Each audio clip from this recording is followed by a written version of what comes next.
So I wasn't gonna put up this video, but this is just a little bit of footage from the test ride that I went on, and this is the very first ride for this bike, and I was pretty pleased with it.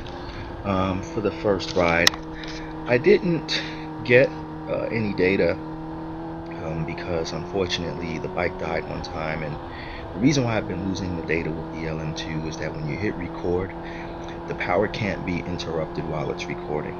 If it's interrupting, or if you turn off the bike before stopping the session, you'll lose the data.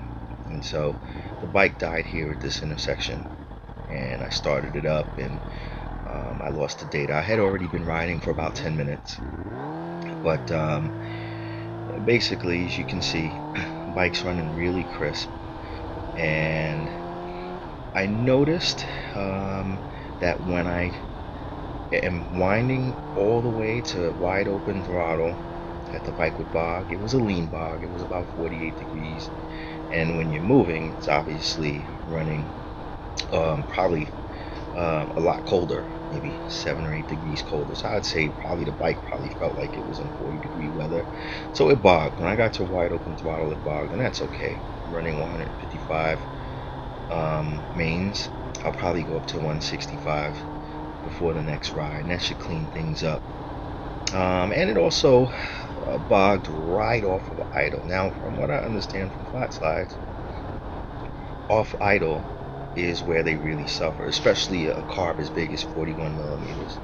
So I really had to get into the revs, like 2500 RPM to like 2500 to 3500 RPM before I could really release the clutch. And you can see my clutch hand working for the most part when I slow down, when I stop, or you can watch me take this left hand turn coming up in a minute. Watch my clutch hand and the revs. You're gonna see that I'm really working my clutch hand. So these racing carbs really are not the best for light to light or heavy traffic situations. They're really just racing carbs. So rather than chasing low speed drivability, I'm just gonna not worry about that circuit and just worry about getting into the power 6500 RPM and up. You can see my clutch hand right there. And bike, like I said, when it was on the stand and I was putting it in gear and running it on the running the LM2, it showed 12.6 air fuel ratio, and I had predicted that it'd be 13 spot on when I was moving, and that's exactly what it was.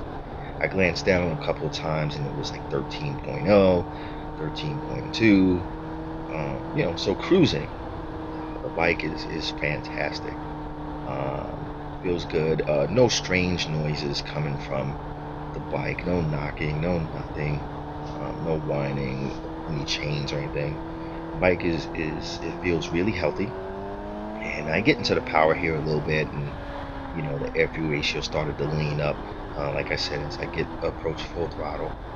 So all in all, on the first ride, I'm pretty happy with it. It only died a couple of times, and that was after I had stopped and I was getting back, starting to take off. Got to be really careful taking off from a stop with these carbs, the way it's tuned now. I could throw some fuel in there, but I'm really not going to bother, because this bike's not going to be used in the street. And I don't want to get the needle circuit and the main circuit all dialed in and then ruin it by chasing throttle or off idle, or off idle air fuel ratios. So that's it. Just working the clutch here again. I make this turn, take off. Got to get it to about 3500 because it's a slight incline here, just to get some vacuum built up in the cylinders and just make it out of here. So that's it. I think the next time, actually, the throttle this throttle was shot. I can't wait. I actually having some Motion Pro custom cables made, and I'm gonna work them onto an old quick turn throttle that I have now. I'm a little hesitant to use the quick turn throttle because you want to be very careful how you open this thing. You don't want to open it too fast. So I gotta find a setting on that quick turn that's gonna be, hit a sweet spot. But that's it. Very happy with this first test ride, and got some rear sets coming. I got some throttle cables coming. I'm gonna install a quick turn throttle, and I'll get that done within the next week or so. But all in all, really happy camper with the bike, and can't complain. Hope you guys are enjoyed this series, and stay tuned. We're gonna get this thing tuned. I'm gonna do some more test rides and get everything working nicely. And then once we do that, maybe take a trip to the dyno, and I should be ready for next season. Dropping the body work off in a week or so to get painted from my painter. I got another set of shark skins that I scored for 150 bucks, waiting for that to show up. And I'm gonna drop both sets off, the AirTech and the shark skins, and just get ready for the season. So that's it with this quick update. I didn't get the whole ride. I didn't get the data, but don't sweat it. I wasn't even gonna put this video up, but I just want to give you guys something. Yes, the bike is working. It's running. It's not dead. It's alive. And I'm gonna get these carbs tuned, and then I'll post up my settings. Just so you guys are aware of what works. Um, you know, just in case you guys are out there doing some of your builds. So, thanks for watching, guys. And that's it for now.